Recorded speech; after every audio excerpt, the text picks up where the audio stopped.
The final goal is to eradicate humanity as we know it. Once you understand the final destination, it becomes much easier to look back and identify the psychological conditioning, the biological tampering, the cultural grooming, and the educational prepping that we have been subjected to for decades in preparation to making us accept a post-human future. It takes a lot of physical and psychological abuse to get an intelligent species like ours to agree to its own extinction. Most, if not all, that has transcended in the last 60 years was designed to get us closer to accepting such a dystopian reality. Whether you care to accept it or not, we live in a hyper-controlled matrix where our perception of reality is meticulously planned, managed, and executed in order to control and steer us in whichever direction they wish. And the direction is a post-human world. For this, they first needed to destabilize, dehumanize, and demoralize humanity through every means possible.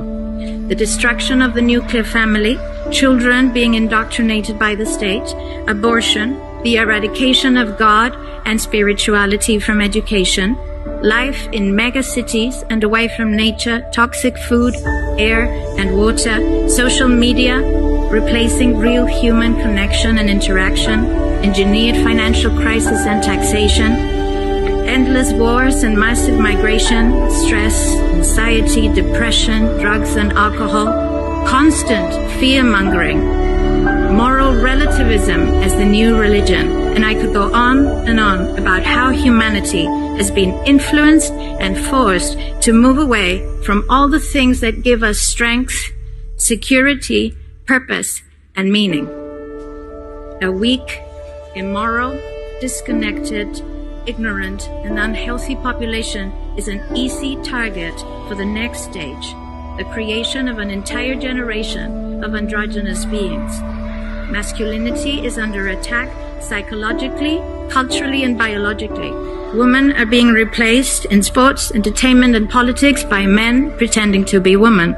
And children are being indoctrinated at school to think that gender is a choice. The transgender movement is not a grassroots movement. It comes from the top.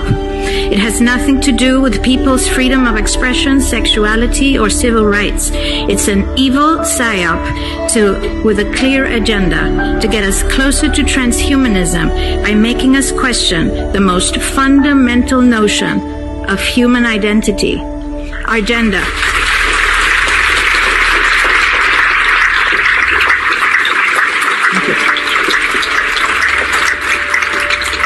If you don't know who you are, if you already identify as a hybrid between a man and a woman, you will be easily convinced to become a hybrid between human and machine. Gender ideology is the 2 + 2 = 5 from George Orwell's 1984 dystopian novel. It's the final test to see whether we will follow the most absurd party line towards our own extinction. But 2 + 2 = 4. And no matter how you choose to dress, call yourself, or change your physique, will not change that. The sad reality, though, is that in the gaslighting process to get us closer to a post-human future, they have mentally and physically harmed an increasing number of children and young people, and it's only getting worse. This must be stopped.